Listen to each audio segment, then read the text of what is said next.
dando todo mundo aqui. A Regina, a Luciene, João Pedro.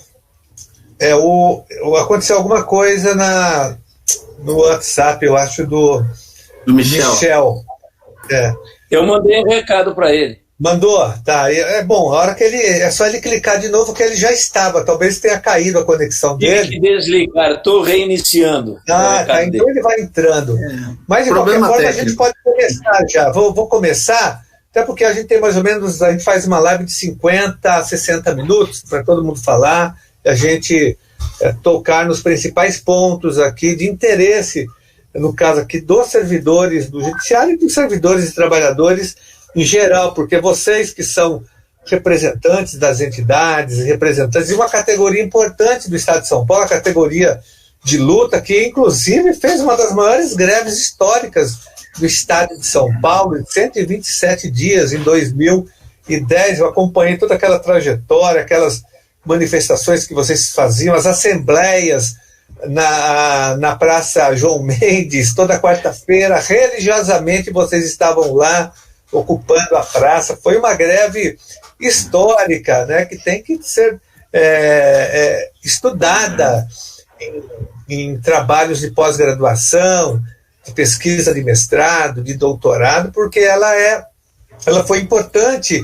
Ela pode não na hora ter tido um resultado pragmático, mas depois ela teve, vocês conseguiram a aprovação de projetos, vocês avançaram bastante, né? E foram praticamente 3 seguidas, né?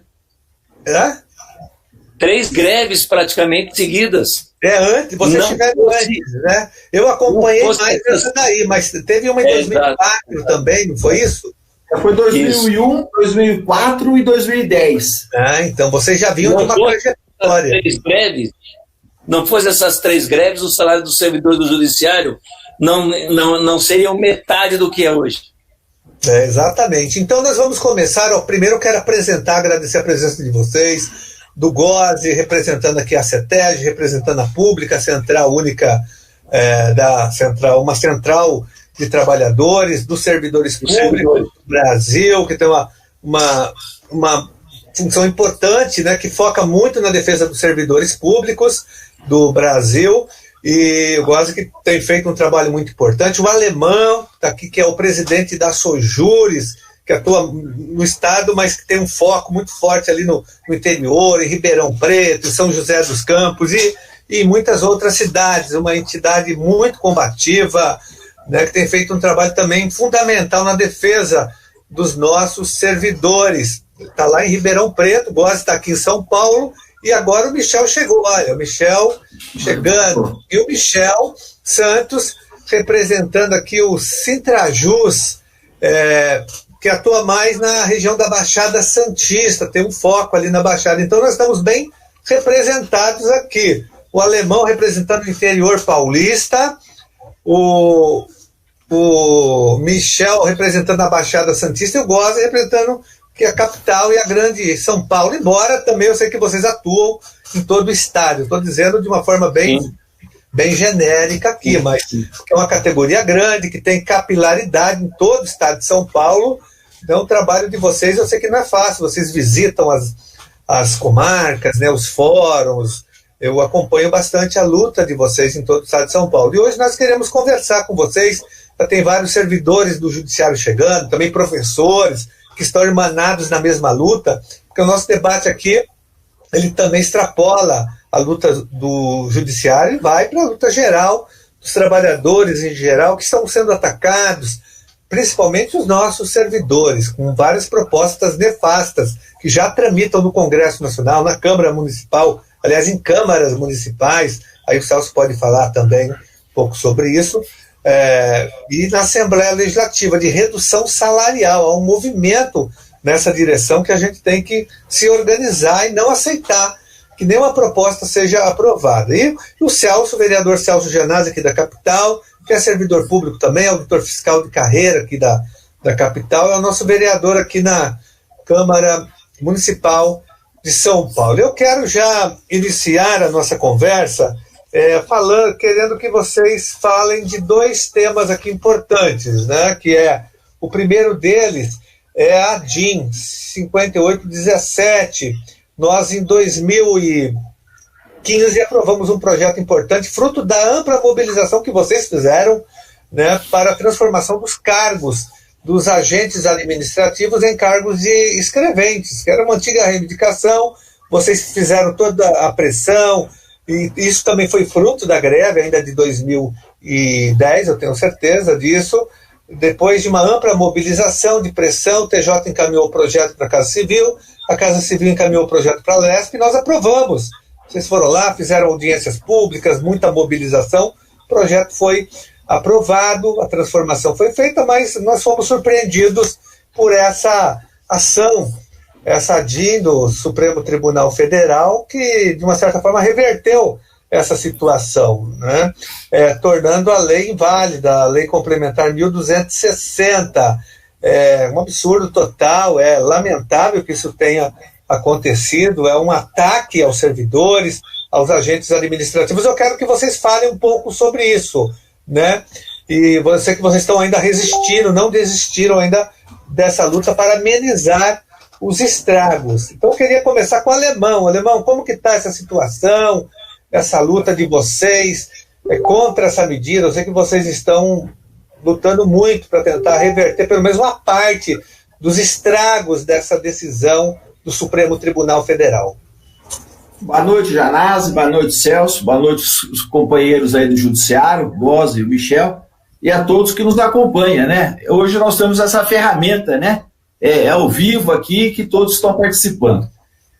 O Janazzi, nós estamos passando por uma situação muito complicada, né? Estivemos conversando nos últimos dias, né? Justamente no sentido de estamos na última tentativa de apresentarmos o recurso de embargos. O recurso de embargos, o prazo final é hoje. Por que os embargos? Porque houve na sentença, na decisão, ela não foi modulada. E temos uma lei complementar à Constituição da República, que toda vez que julgar procedente uma ação direta de inconstitucionalidade,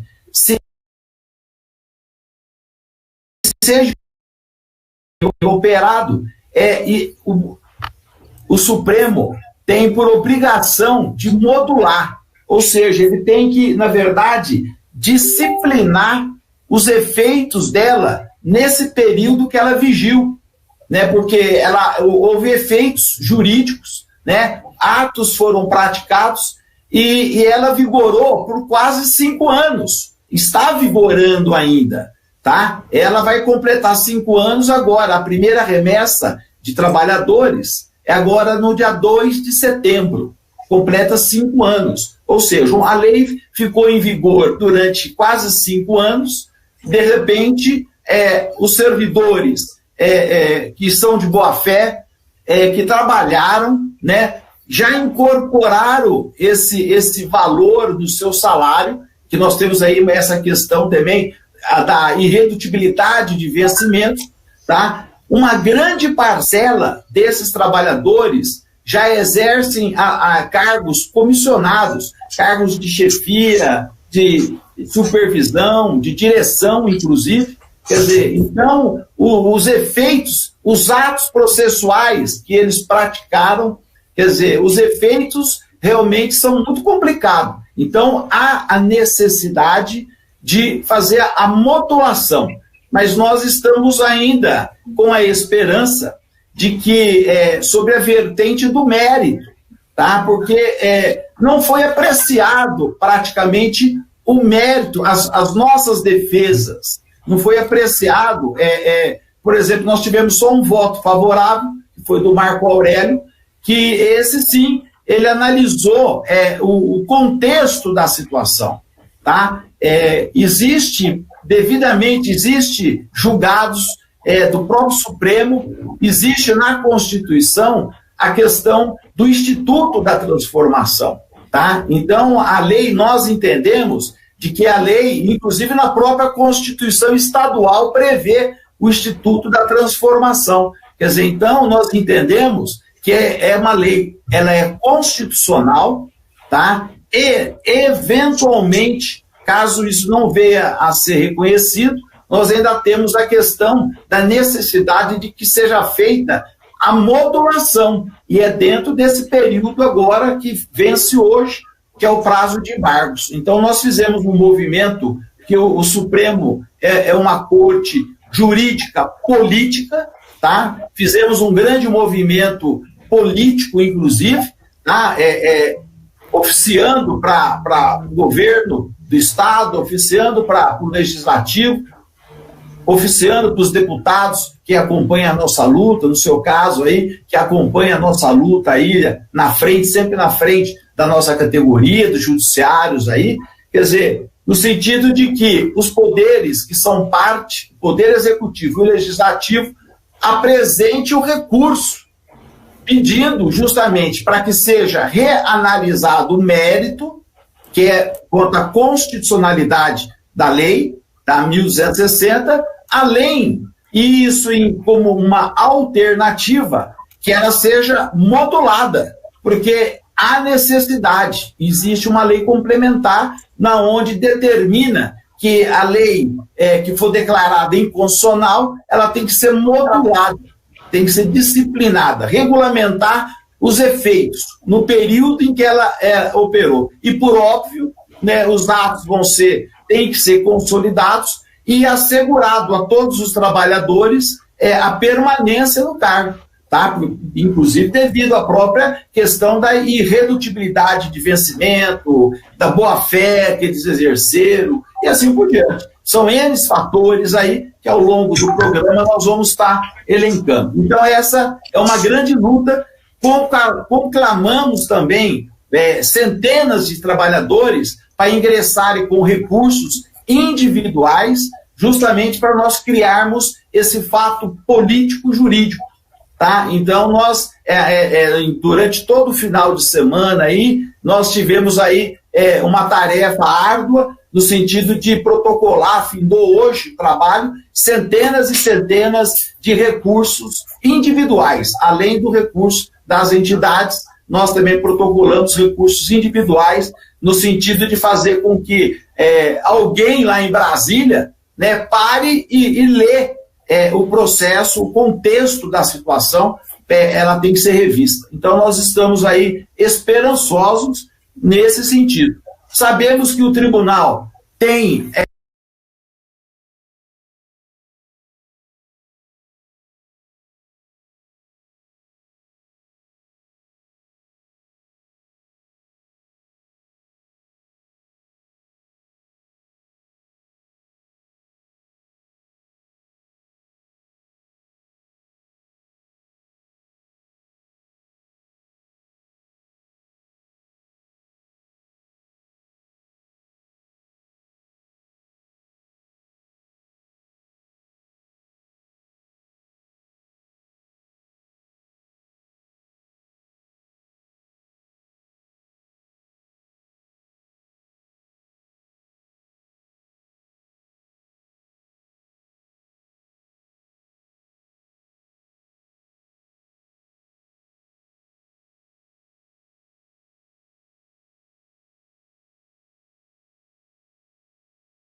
nós não fomos novamente ao Supremo Tribunal Federal. Nós entendemos que foi julgado inconstitucional contra um voto. Isto, eu diria que é impossível de mudar, e então nós tomamos um caminho diferente. Entraram com embargos a Sojures, o Sindicato União, inclusive o Procurador do Estado. Eu acho que o Procurador do Estado até nos ajudou no caminho que nós tomamos. Que o Procurador está dizendo que esse tempo em que os servidores ficaram de quase 5 anos, evidentemente, eles fizeram um trabalho, receberam salário por isso e não vão ter que devolver nenhum salário em razão disso. Isso está claro. Este é o momento mais primeiro, mas não o mais importante, porque a continuar considerado inconstitucional a lei, o que vai acontecer? O tribunal tem que tomar as rédeas disso. É obrigação do Tribunal de Justiça.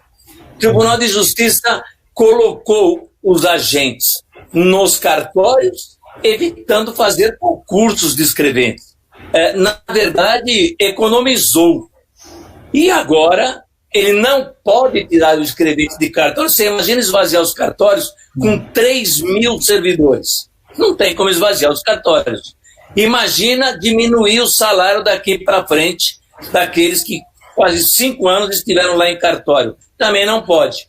Então, nós optamos que essa solução é do tribunal, ele tem como fazer tranquilamente, mantendo o que já receberam e acertando uma forma que pode ser, inclusive, pela gratificação judiciária, que ele não precisa nem mandar para a Assembleia, mas ele pode equiparar o salário do agente com o salário do escrevente. Então, isso para nós é o caminho mais fácil e não adianta só garantir os 5 anos que os agentes ficaram. Tem que garantir que eles vão continuar num trabalho e vão receber uma gratificação judiciária que, inclusive, leva para a aposentadoria. Uhum. A questão de quem está em cargo de comissão, isso foi muito discutido. Quem está em cargo de comissão, ele vai continuar em cargo de comissão, seja agente ou seja escrevente. Porque o cargo de comissão é um cargo de confiança. Quem colocou o servidor lá, colocou como cargo de confiança, e ele vai continuar lá. Entendeu? Então, para nós, o melhor caminho o tribunal criou o problema, o tribunal vai ter que resolver o problema. Porque o problema especialmente do próprio Tribunal de Justiça e, dentro disso, um problema para resolver com o agente que está no lugar, está fazendo, às vezes, excedente. Esse é o caminho que nós tomamos, Genásio. Certo. Vamos então para o Michel. Michel, e vocês do Sintrajus, como que vocês estão fazendo, entendendo essa questão? Então, Janazzi, Celso, Alemão, Gozzi, boa noite a todos que estão nos assistindo aí. A gente entende que todos os caminhos são importantes, a questão jurídica, mas principalmente o Tribunal de Justiça deu aval a esse processo há mais ou menos 5 anos atrás, o governo do estado, a Alesp, e agora com essa decisão é um verdadeiro um banho de água fria em cima de todos, mais de 3.000 trabalhadores que se dedicaram, trabalharam como escrevente, e essa situação não pode ser prejudicial a todos esses trabalhadores. A questão administrativa agora é crucial. Nós do Sintrajus estamos exigindo, em conjunto com as demais entidades, uma reunião com o Tribunal de Justiça, para que a gente ouça o Tribunal de Justiça, para que a gente dialogue com o Tribunal de Justiça e para que a gente solucione esta situação, porque nesse momento é uma verdadeira insegurança jurídica para todos esses trabalhadores. Então esse é o recado que a gente gostaria de passar para todos os agentes administrativos que lá atrás prestaram um processo seletivo, passaram nesse processo seletivo, exerceram essa função e que hoje faz direito a essa transformação.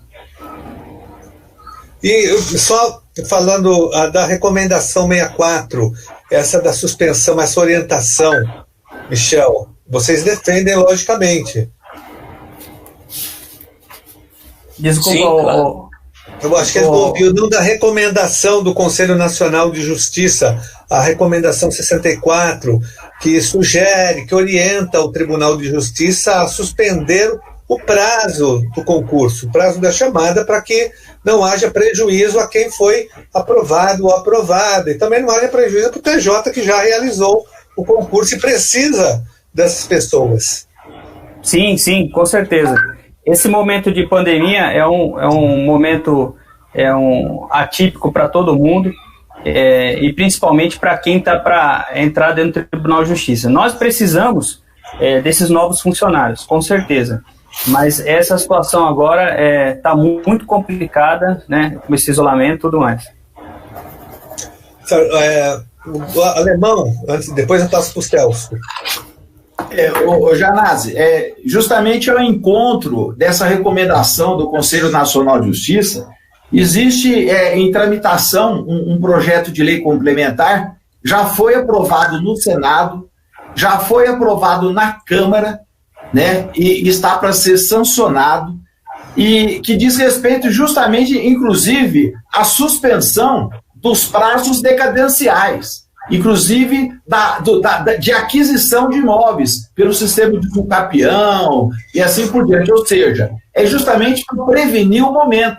Então, esse projeto vem ao encontro do que o próprio Conselho Nacional de Justiça está recomendando, na medida que já existe uma lei suspendendo a decadência. Quer dizer, era só estender esta lei, já em breve já teremos a lei, que já foi aprovada nas duas casas. Ele é de autoria, embora ele foi encaminhado pelo Senado, o projeto, mas ele é de autoria do próprio presidente do Supremo, tá, do Toffoli, tá? Ele que encaminhou, que é justamente para resguardar e assegurar direitos especificamente jurídicos dentro desse processo da pandemia, dentro da pandemia. Tá? Então é super importante, e poderíamos até colocar até uma emenda nesse projeto, ou uma lei complementar sobre essa lei que vai entrar em vigor nos próximos dias. Tá?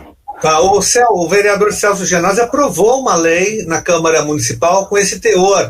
Você apresentou, não foi uma emenda a um projeto de lei, foi aprovado e já foi sancionado, inclusive suspendendo no âmbito do município de São Paulo todos os concursos. Celso, você pode falar um pouco sobre isso, serve como inspiração de luta para outras categorias profissionais também.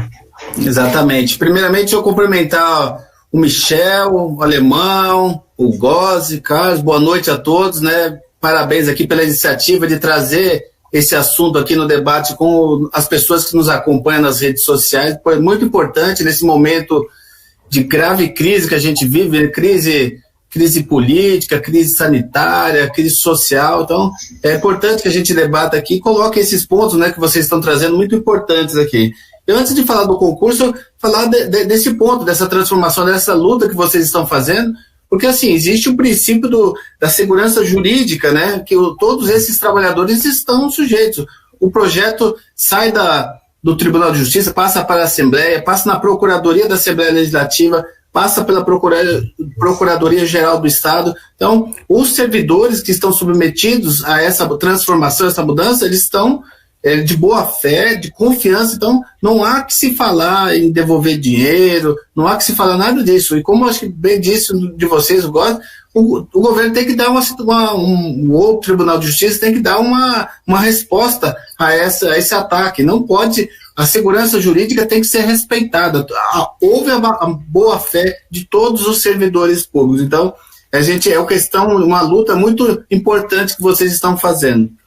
Em relação a essa recomendação do Conselho Nacional de Justiça, a 64 de 2020, o que aconteceu na Câmara Municipal, aqui acontece no município de São Paulo, tínhamos vários concursos em andamento aqui, concurso na área da educação, do ensino infantil, do ensino fundamental, nós tínhamos concurso aqui do quadro de apoio da educação, quadro da saúde, médicos, enfermeiros, auxiliares técnicos. Imagine vocês, nessa grande pandemia, o município precisando de médicos, abrir mão do concurso público, foi realizado, já foi homologado, e ter que abrir mão disso, porque o concurso ia vencer.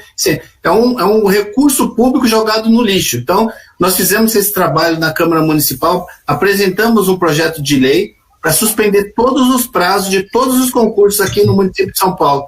E aí, como a Câmara Municipal está funcionando no sistema de projetos coletivos, né? Então, todos os vereadores apresentam sugestões, projetos de lei, e eles fizeram um projeto só, pegando ideias esparsas de cada vereador, e nós colocamos uma emenda nesse projeto, especificamente dos concursos públicos. E nossa felicidade, foi aprovada, a lei foi aprovada e já está vigendo aqui no município de São Paulo. Então, todos os prazos de concursos públicos estão suspensos para que, após a pandemia, a Prefeitura de São Paulo possa fazer o chamamento desses servidores públicos, da área da educação, da assistência social, da saúde. São vários servidores que se dedicaram, passaram nos concursos públicos, fizeram um planejamento, estão lá esperando, estão aguardando serem chamados, e nada mais justo de que esse prazo seja suspenso, né? Não há que se falar em terminar esse prazo agora em meio a essa grande pandemia e ter outro concurso público. Então, é uma grande vitória aqui dos servidores públicos municipais do município de São Paulo, que se espelha também. O Carlos apresentou também na Assembleia Legislativa um projeto também de mesmo teor, e a gente tem que fazer essa luta para resguardar essas pessoas que passaram, né, que o concurso já foram homologados. Assim, é uma economia de recurso público. Sem dúvida. Goze. Eu quero parabenizar o trabalho de vocês dois. Vocês estão vendo até as pessoas mandando aí os recados, né? O trabalho que a gente tem na Assembleia Legislativa pelo Gianazzi, e pelo Carlos Gianazzi, e pelo Celso Gianazzi lá na Prefeitura, na Câmara Municipal, que, aliás, está fazendo um trabalho excelente, inclusive nesse momento de pandemia, com hospitais, etc. e tal. Parabéns aos dois. E eu queria aproveitar para dizer o seguinte: nós estamos com uma pandemia que daqui a pouco estará finalizada. Nós vamos voltar como? Os servidores do Judiciário precisam estar preparados com isso, Gianazzi, porque a gente já estava sem reposição salarial, a gente já estava com falta de servidores, mesmo com todos os agentes em cartório, e o tribunal está achando, provavelmente, é o que a gente está vendo no caminho, que o home office vai resolver tudo no Judiciário de São Paulo. E se nós não tomarmos cuidado, nós vamos voltar no fim da pandemia com uma situação catastrófica para o Judiciário de São Paulo, para o servidor do Judiciário de São Paulo e para o cidadão que precisa da justiça em São Paulo. Então, nós temos que nos preparar. É uma conversa que nós já estamos tendo com as entidades às segundas-feiras. Ontem, por exemplo, nós discutimos bastante com o Michel, inclusive, nessas reuniões, porque nós temos que preparar um projeto tranquilo e muito forte para a volta do trabalho no Judiciário pós-pandemia. Alemão, eu sei que vocês perderam, né, alguns auxílios, alguns benefícios, houve o corte, acho que do auxílio alimentação, do auxílio transporte, nesse processo de pandemia. Isso reduz o salário, porque os servidores têm salários arrochados e defasados, e o vale-refeição, o auxílio-refeição, ou mesmo o auxílio-transporte, é uma forma de você complementar, às vezes, o salário. E a retirada desses benefícios prejudicou muitos servidores. E tem também uma onda no Congresso Nacional, na Assembleia Legislativa e em outros parlamentos, querendo a redução dos salários. Como que vocês estão acompanhando isso? Gianazzi, em relação aos auxílios, o Tribunal de Justiça, tão logo iniciou o trabalho remoto, ele já, através de um provimento, ele anunciou que estaria suspendendo o pagamento dos auxílios, auxílio alimentação e auxílio transporte. De imediato, nós fomos ao Conselho Nacional de Justiça né? E lá, daí 4 dias, quando ele já recebeu para prestar informação, em 4 dias ele já suspendeu o efeito deste provimento e já editou um novo provimento, dizendo que os trabalhadores que estão no trabalho remoto receberiam o auxílio alimentação e não receberiam o auxílio transporte. Só que ele quis insinuar, o Conselho Nacional de Justiça, que ainda não julgou o nosso procedimento, o procedimento que a Sojures ingressou, de que ele não cortaria auxílio alimentação dos trabalhadores, o que é uma inverdade, porque agora já foi, este mês, ele já cortou o auxílio alimentação dos trabalhadores que não estão na atividade remoto, ou seja, nem toda a atividade permite. O serviço administrativo, por exemplo, o motorista, ele está à disposição do tribunal, ele não deu causa a essa situação e ele está sofrendo o desconto dos 2 auxílios. E nós temos precedente do Conselho Nacional de Justiça, inclusive, porque o regimento interno do tribunal, ele dispõe que, no caso de calamidade pública, que é a situação atual pela pandemia, não poderá haver qualquer desconto, mesmo a título de indenização. Ou seja, ele não pode, os descontos que o Tribunal de Justiça está procedendo dos auxílios alimentação e do auxílio alimentação dos servidores que não estão no trabalho remoto, e o auxílio transporte de todos os trabalhadores, essa suspensão é indevida.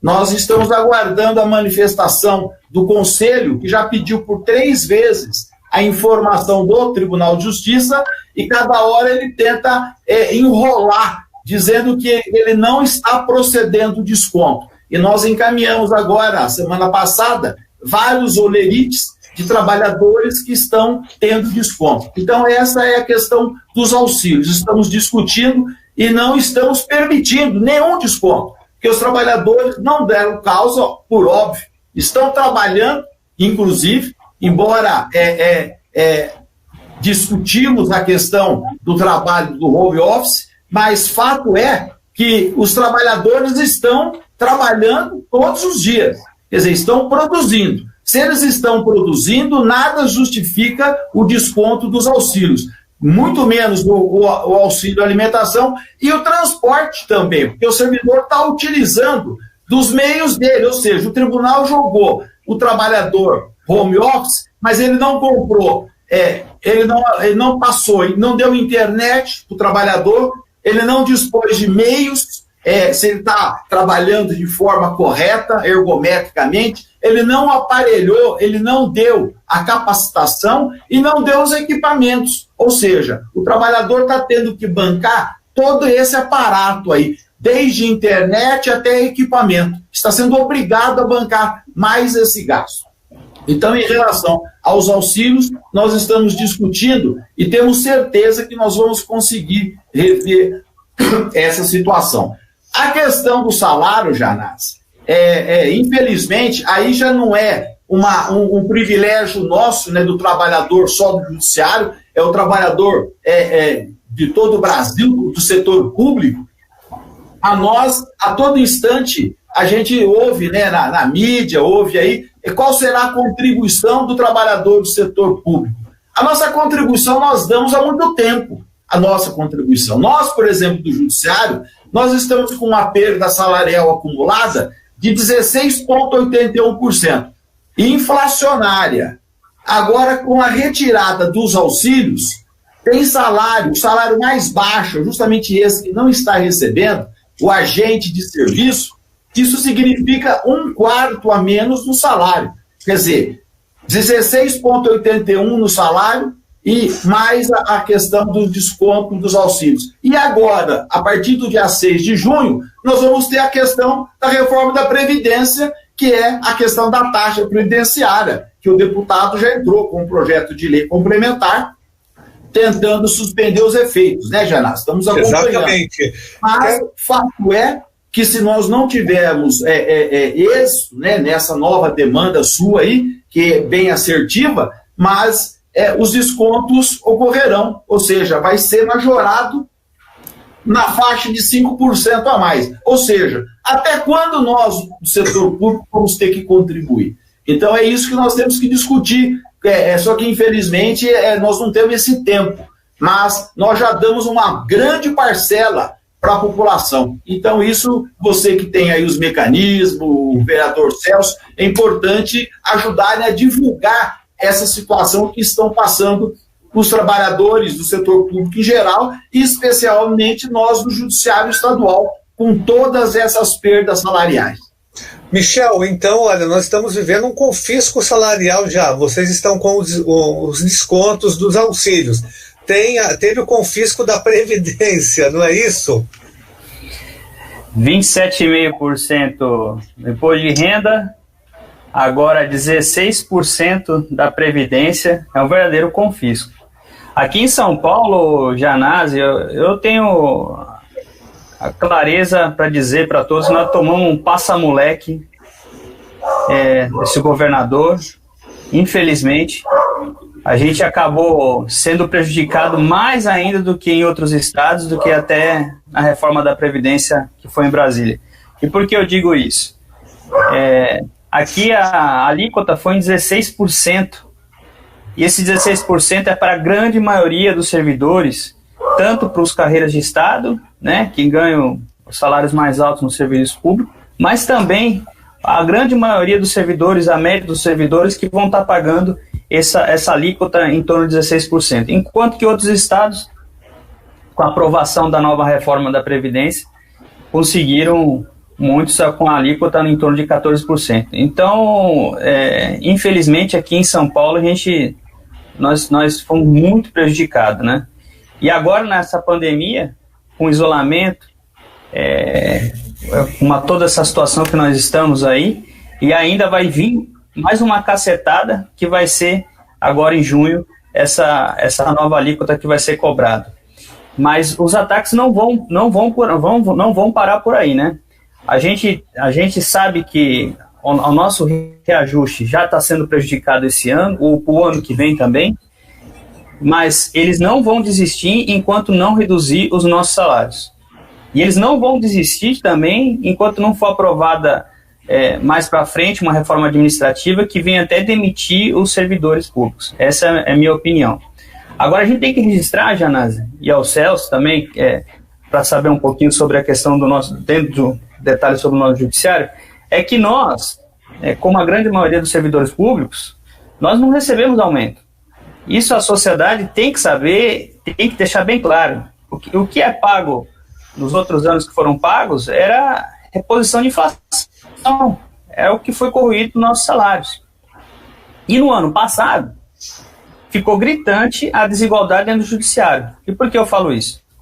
Porque os juízes receberam 16,40, nós não recebemos esse reajuste, essa reposição.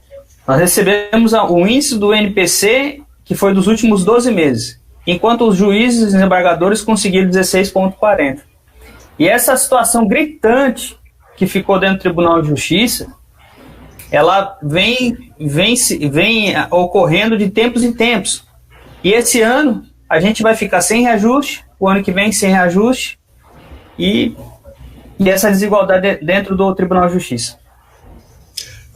Eu quero já mudar um pouco de assunto por conta do nosso tempo e passando para o Gozzi, daí eu quero que vocês falem também, eu sei que vocês acompanham muito a luta do IANSP, de valorização do IANSP. Hoje eu conversei com algumas pessoas da Associação dos Funcionários e eu fui informado de que a situação lá é muito grave, que já tem 1.000 servidores do IANSP afastados, não só por Covid, mas também por outras doenças.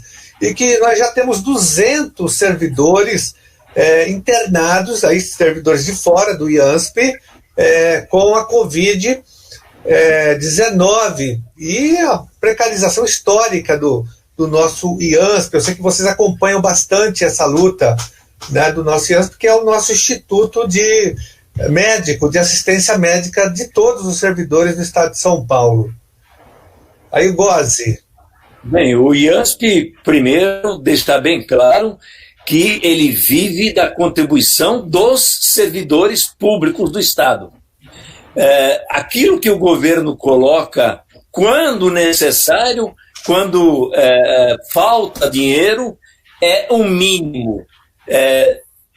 Diria que 80% da contribuição é dos servidores públicos do Estado de São Paulo.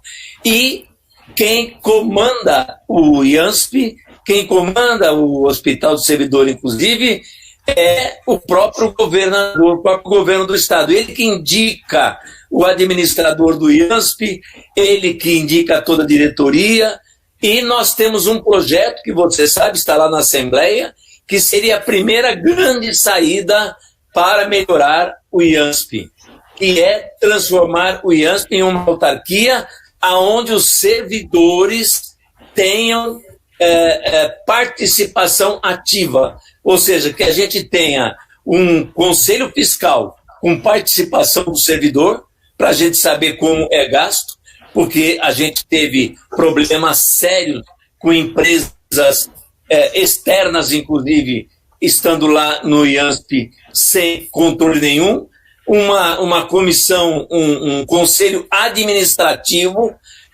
meio a meio, governo e servidores, e uma administração, portanto, entre servidores e governo do Estado.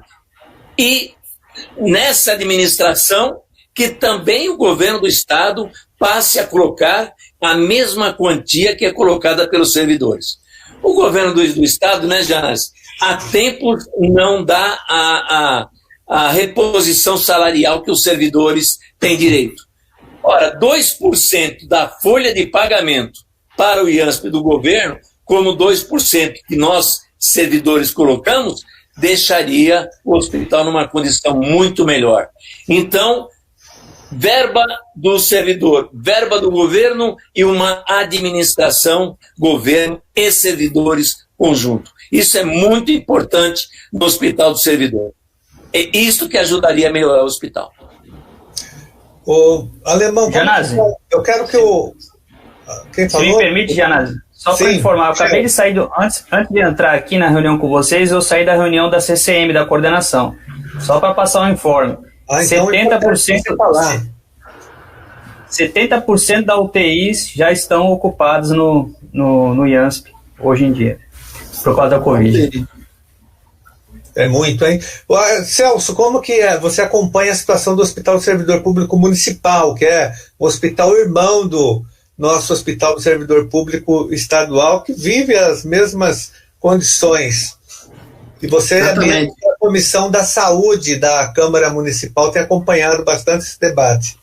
Exatamente. Primeiro, deixa eu só colocar, né, que o Michel colocou os reajustes aí dos ministros, do juiz, 16%, e dos servidores, da grande maioria dos servidores, não teve quase que nada, né, muito pouco.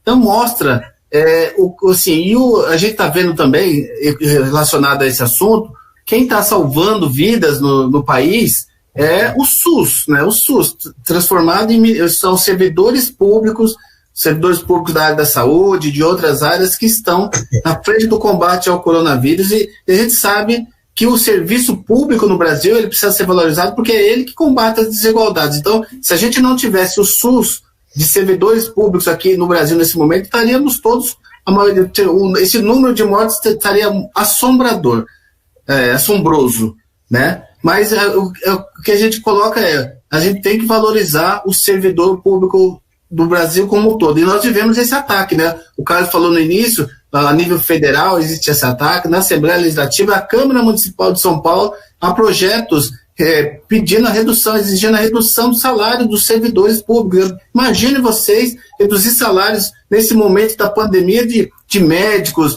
de professores, de assistentes sociais. Isso é uma loucura sem tamanho. Os servidores públicos, como o Alemão falou ali, já contribuem muito, né? Há muitos anos, né? Contribuem com a Previdência, foram confiscadas as suas Previdências, então não há que se falar retirar mais direitos ainda, né, dos servidores públicos. Em relação ao Hospital do Servidor Público Municipal, de fato, ele é primo do IANSP, e ele vive também da mesma forma, sucateado, abandonado pelas administrações que passaram aí. sem realização de concursos públicos, né? Nós temos ali um processo de terceirização gigantesco, né? Por conta de falta de contratação de médicos por concursos públicos, enfermeiros, e também do parque de equipamentos, né? Parque tecnológico do Hospital do Servidor Público Municipal, totalmente abandonado. E agora, nesta crise violenta que a gente está vivendo aí, a gente está vendo também uma situação parecida com a do IANSP aí, com um número crescente, né? Cada dia maior de servidores, né, que estão procurando. Nós temos na cidade de São Paulo 200 mil servidores públicos, né, procurando o hospital e cada vez mais procurando o Hospital do Servidor Público e nessa condição. Então, é preciso, né, nós apresentamos emendas no orçamento, projetos de lei no orçamento da Câmara Municipal para que haja mais investimentos, né, no Hospital do Servidor Público, haja contratação por concurso público de médicos e enfermeiros,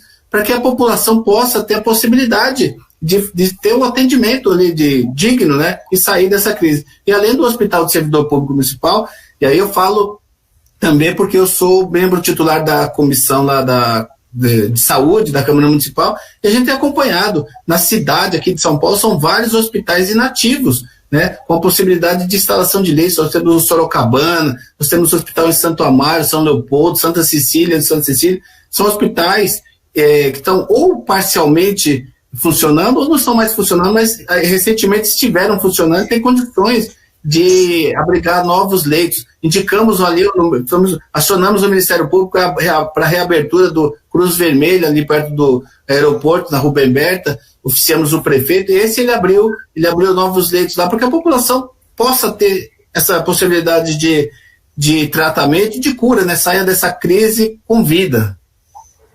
Ô, Alemão,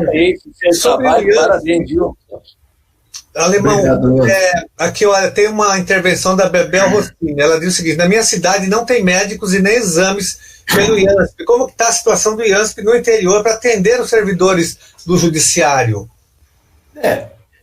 É o mesmo problema da capital. Na capital ainda há algum tipo de atendimento, Janás. Nós tivemos época aqui em Ribeirão Preto, só para vocês terem uma noção, isso nós levamos inclusive ao Ministério Público, até agora não teve ainda a solução.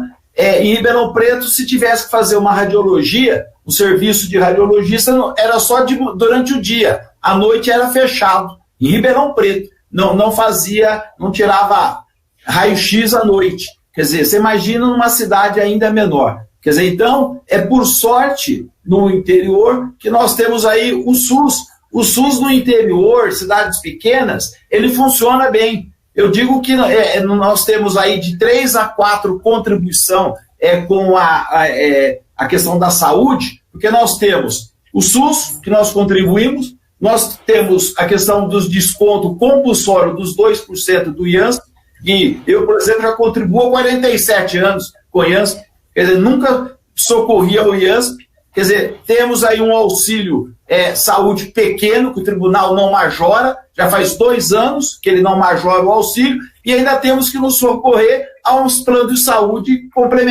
suplementar, quer dizer, e na verdade nós não temos nada. Quer dizer, então nós contribuímos por 4 itens e não temos nada. Quer dizer, mas gostaria também de enfatizar a respeito, para não perder a oportunidade, Celso, você falou a respeito da questão do concurso, da suspensão do concurso público. Só para você ter uma noção, no último concurso público de escrevente, o Tribunal de Justiça recebeu, que ele tem uma parcela da arrecadação da taxa de inscrição, quase 7 milhões de reais. O Tribunal de Justiça do Estado de São Paulo. Quer dizer, esse dinheiro vai para o fundo. Quer dizer, ou seja, realmente eles não têm interesse em suspender, eles têm interesse em abrir cada vez mais concursos com o mínimo possível de vagas, né?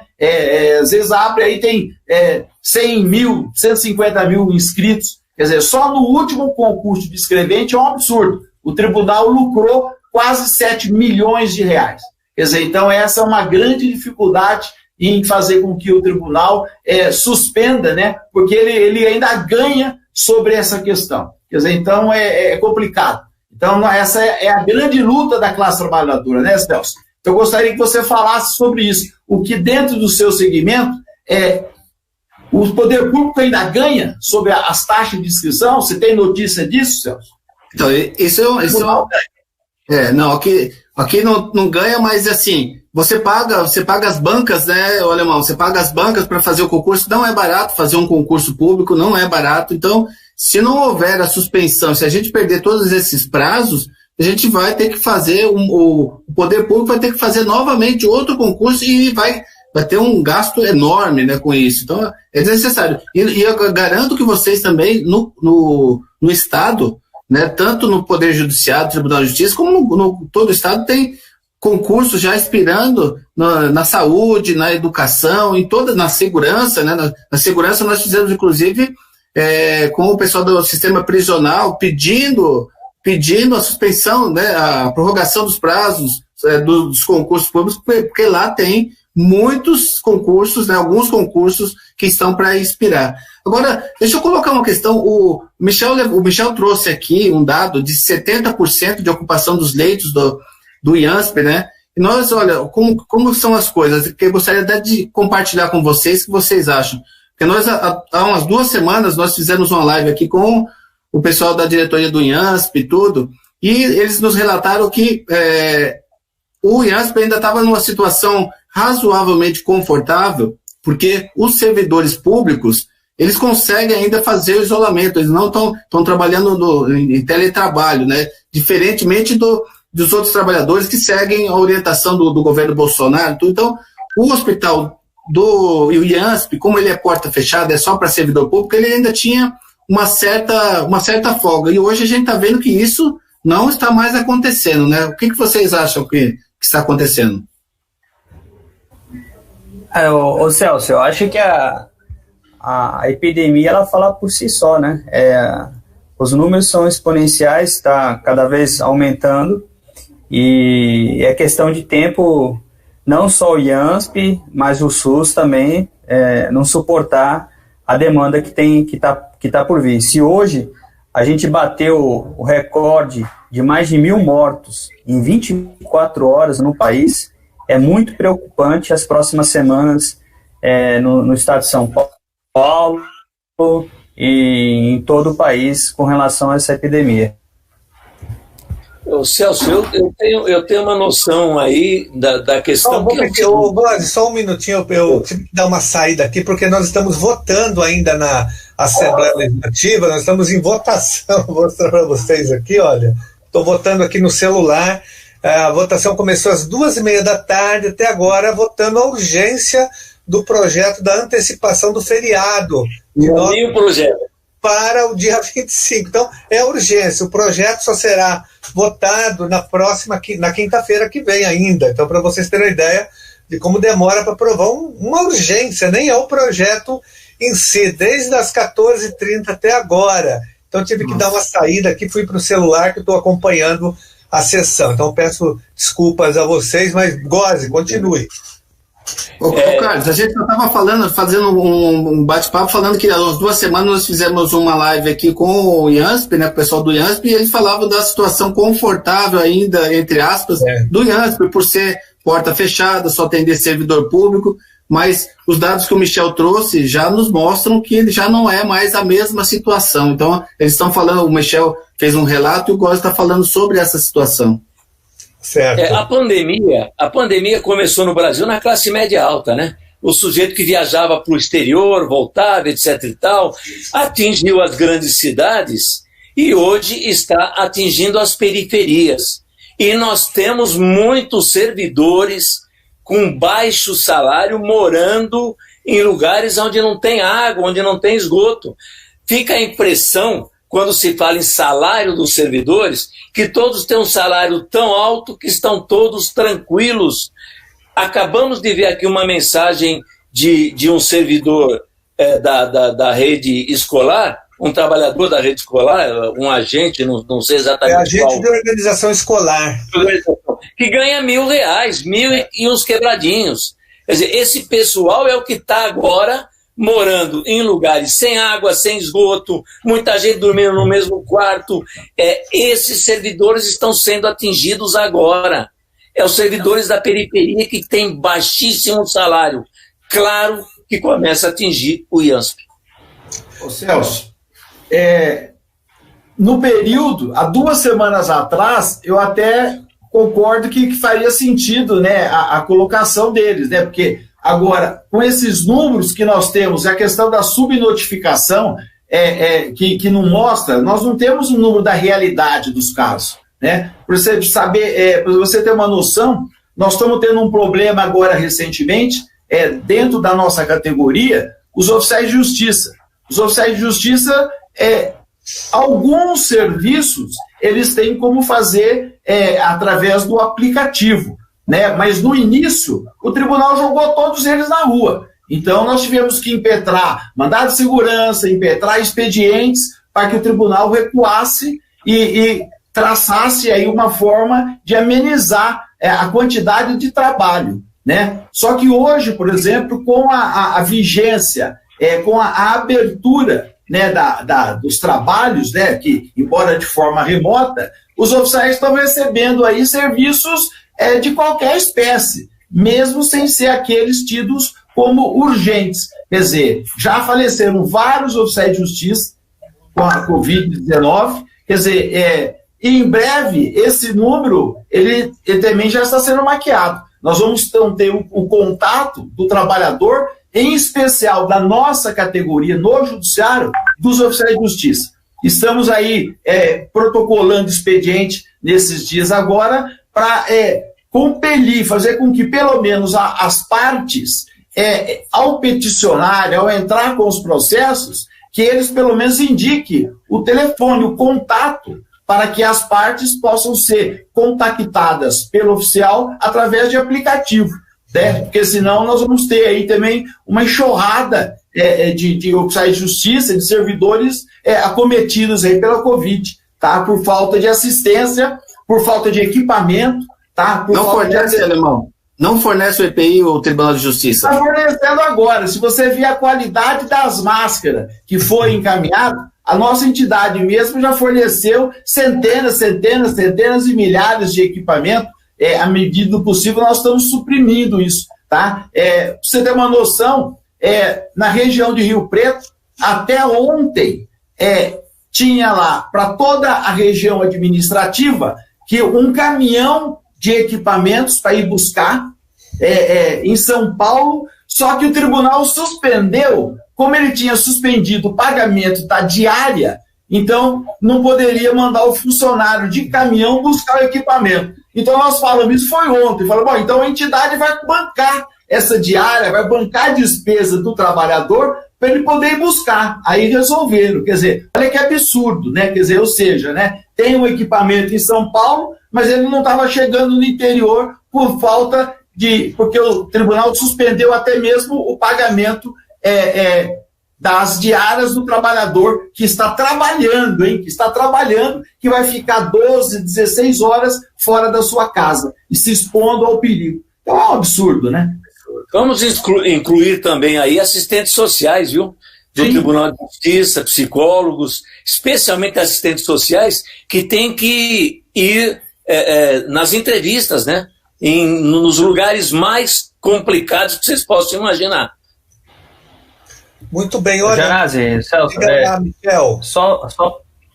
Só pegar o gancho sobre os oficiais, só passar um informe, nós estamos fazendo o levantamento de todas as comarcas da nossa base, desde o Vale do Ribeira, né, lá de Apiaí, passando pelo litoral, Vale do Ribeira, litoral sul, Baixada Santista, até o litoral norte, até Ubatuba. Nós encaminhamos para as administrações para saber quais são os materiais de EPIs que estão sendo encaminhados aos oficiais de justiça. E nós estamos recebendo essas respostas diariamente, a gente não tem todas as respostas ainda, depois nós vamos divulgar. Tá. Eu quero só, a gente já está partindo para o encerramento da nossa live, eu quero fazer a última rodada para vocês fazerem já as considerações finais e já deixarem uma mensagem aqui de luta e de resistência para os servidores do judiciário. Lembrando, olha, tem várias pessoas entrando aqui do judiciário, da educação, muita gente do quadro de apoio escolar, agentes de organização escolar que realmente são os mais massacrados pelo governo, que têm os piores salários, que trabalham em condições precarizadas, nós já fizemos uma live, inclusive, com os agentes de organização escolar, e temos uma luta histórica desde 2007 em defesa desse segmento importante, que são educadores, são profissionais da educação. Nós estamos na luta com vocês, pressionando também pela chamada dos aprovados no último concurso público de provas e títulos. Então, quero fazer uma rodada final aqui, começando com o Celso, depois a gente gira, Alemão, Gozzi, e termina com o Michel.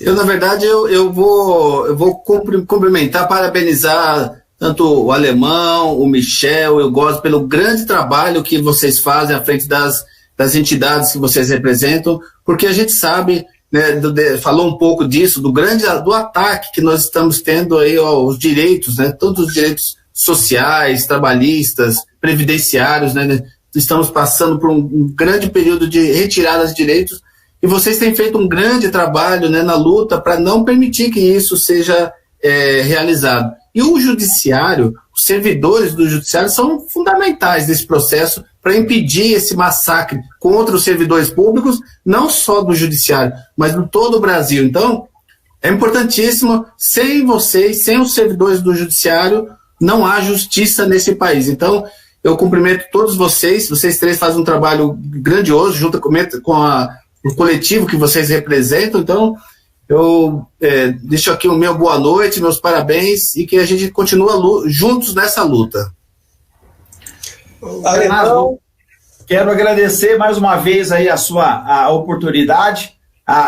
Você está sempre à frente das nossas lutas, né? O Celso, nós temos nos encontrado recentemente, né, Celso? Já é corriqueiro esse nosso encontro.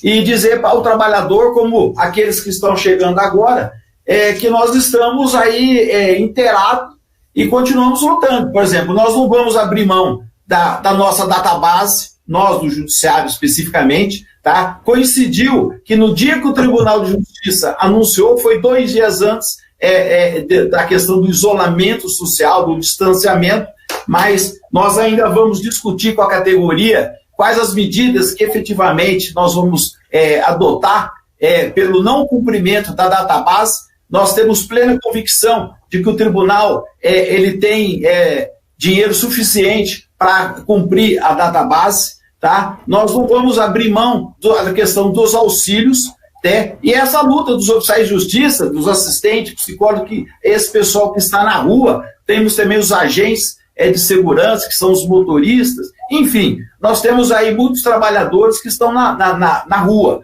Então a gente pede para que qualquer tentativa, né, de ameaça de direitos, eles entrem em contato com as suas entidades, com a nossa entidade, que nós estamos aí diariamente orientando todos os trabalhadores, tanto como trabalhar de forma remota, como em relação aos seus direitos. Então pode continuar, só que nós precisamos que eles venham junto conosco. Eles têm que estar mobilizados e prontos para vir conosco aí, e vamos realizar na primeira oportunidade a nossa Assembleia Geral, o que ainda não foi possível ainda. Mas assim que isso passar, nós estaremos realizando a nossa Assembleia para discutir esses temas aí.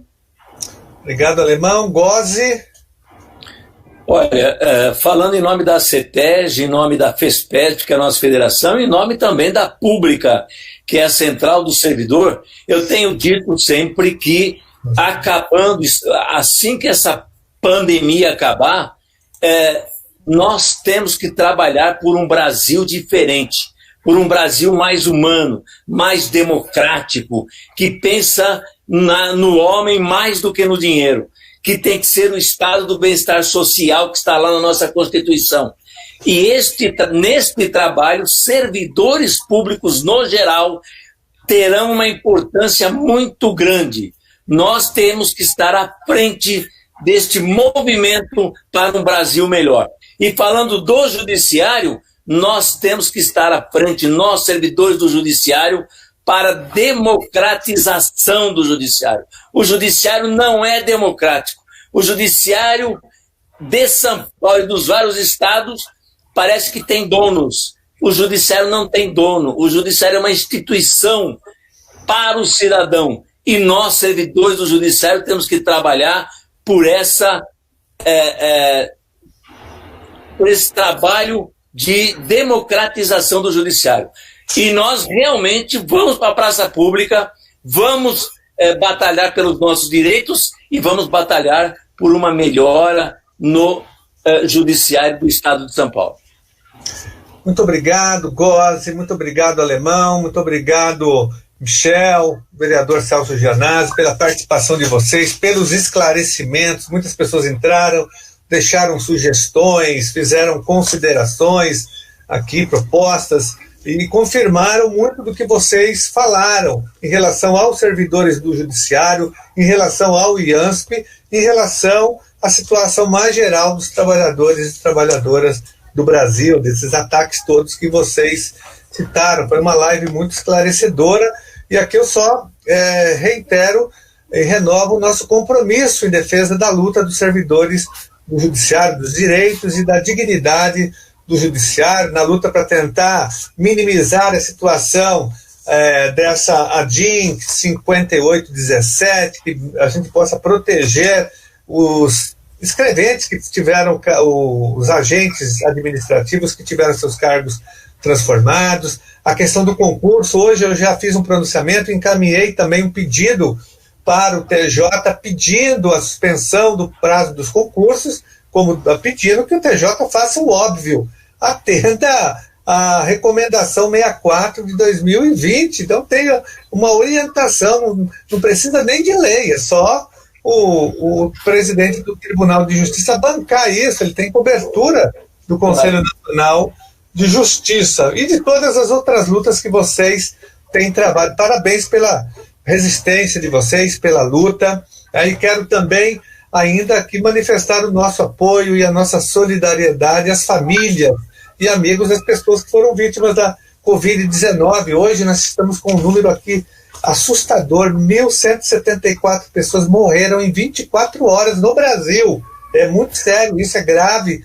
A situação, já são mais de 16 mil pessoas, tem aqui os dados, 17.408 pessoas morreram, e no estado de São Paulo é o lugar que mais tem mortes, então a gente tem que tomar muito cuidado, sobretudo em São Paulo. 324 pessoas morreram em 24 horas no nosso estado. Então nós estamos numa luta imensa aqui para garantir, logicamente, a quarentena, defendendo o isolamento social, mas ao mesmo tempo defendendo proteção social. Nós queremos que o Estado, já que o governo Bolsonaro não investe na proteção social, nós estamos também lutando para que o Dória invista. O Dória não está investindo, Gozzi, Michel, Celso e Alemão, 1 centavo na proteção social. O Estado mais rico da federação não investe nada. Para a gente conseguir alimentação para os alunos da rede estadual, nós fizemos um movimento intenso, apresentei projeto de lei,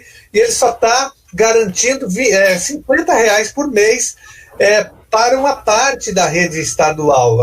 A rede estadual de ensino tem 3.500.000 alunos, apenas 700.000 têm direito aos R$55, os outros ficaram todos de fora. Então estão sem proteção social, sem recursos, né, para quem não tem renda, para os trabalhadores informais, para os desempregados, para servidores que foram dispensados, como os transportadores escolares, as merendeiras das escolas estaduais terceirizadas, foram todas demitidas logo no início da pandemia pelo próprio governo estadual. Os professores eventuais, todos foram abandonados pelo governo aqui em São Paulo. Daí não tem como fazer quarentena nessas condições. Então tem que ter um socorro, um colchão social, uma proteção social, como todos os países estão fazendo. A Argentina, lá só nós tivemos nem 400 pessoas mortas, né? Que é muito, é lógico, mas se comparar o estado de São Paulo, que tem a mesma população, você viu, Michel, que tem a mesma população basicamente da Argentina, falando se o estado de São Paulo fosse um país, seria do tamanho da Argentina e teria o mesmo PIB que o da Argentina. Então lá morreram 350 pessoas. No estado de São Paulo já são 4.000 pessoas, mais de 4.000 pessoas mortas. Então, porque aqui lá tem investimento. Lá o governo bancou os salários de todo mundo, proibiu demissão, por 60 dias e investimento, o dinheiro público, suspendeu o pagamento da dívida com a FMI, o FMI aceitou, falou, não, vamos suspender, agora vamos defender as vidas, até o FMI está falando que não é para fazer ajuste fiscal. Então, São Paulo não tem proteção social, por isso que a nossa luta aqui na Assembleia Legislativa é para obrigar o Dória a investir na proteção social da população, porque aqui é o lugar que mais tem gente morrendo do coronavírus. Então, essa é a nossa e na prefeitura também, né, Carlos? A Câmara Municipal, a cidade de São Paulo é a mais rica da América Latina, tem um orçamento de 60 bilhões de reais, não investe um centavo na proteção social, não adianta só ficar defendendo o isolamento. São duas coisas para salvar o povo brasileiro, isolamento e proteção social, e tem muito dinheiro no cofre. Aqui eu acompanho o orçamento estadual, o Celso acompanha na Câmara Municipal, e nós acompanhamos o orçamento do governo federal, Rosa Alemão, Michel e Celso. Nós temos 3 trilhões, não bilhões, trilhões de reais no cofre do Tesouro Nacional. Nós temos 340 bilhões de dólares em reservas cambiais que tem que ser investido na proteção social. Aí a gente atravessa rapidamente essa crise. Então essa é a nossa luta aqui na Assembleia, na Câmara e, sobretudo, em Brasília também. Então, muito obrigado, boa noite para vocês. Vamos continuar a luta. Nós que agradecemos. A resistência. E se hoje a gente vive esse tema, se a gente... Eu até cito muito uma frase, se o inverno é deles, a primavera será nossa, porque nós enfrentamos a pandemia e o pandemônio do governo federal, né, que também é o grande aliado do coronavírus no Brasil. Mas nós vamos vencer, nós vamos superar essa pandemia e do pandemônio. Michel, é o Michel que ia falar? Janado, só dar um recado final aí, rapidinho. Não, eu só queria dizer para todos os companheiros servidores, não só do Judiciário, mas para todos que estão nos assistindo, que nós não somos culpados, nós não somos parasitas e nós não somos assaltantes. E a nossa estabilidade também não é uma excrescência. Então, que a gente tenha ciência de que se o governo fala que vai economizar 130 bilhões sem o nosso reajuste, ele deixa de cobrar um imposto de grandes fortunas, que arrecadaria em torno de 50 bilhões. Se você paga 27,5% de imposto de renda, saiba que em torno de 30 mil brasileiros recebem 300 mil reais por mês e não pagam R$1 de imposto de renda, né? Que ganham suas bonificações e dividendos e lucro dessas empresas, né? Então, eu queria deixar um recado final a todos os trabalhadores de que essa conta está sendo jogada em cima de nós, trabalhadores, não só do serviço público, mas os trabalhadores da iniciativa privada e o pessoal do andar de cima, que são os ricos,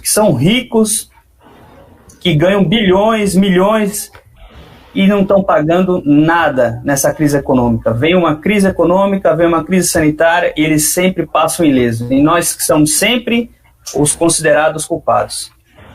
Obrigado, Michel. Um abraço para vocês. Boa noite, bom descanso. Vamos à resistência. Boa noite. Obrigado, pessoal, que acompanhou aqui a nossa live. Um abraço.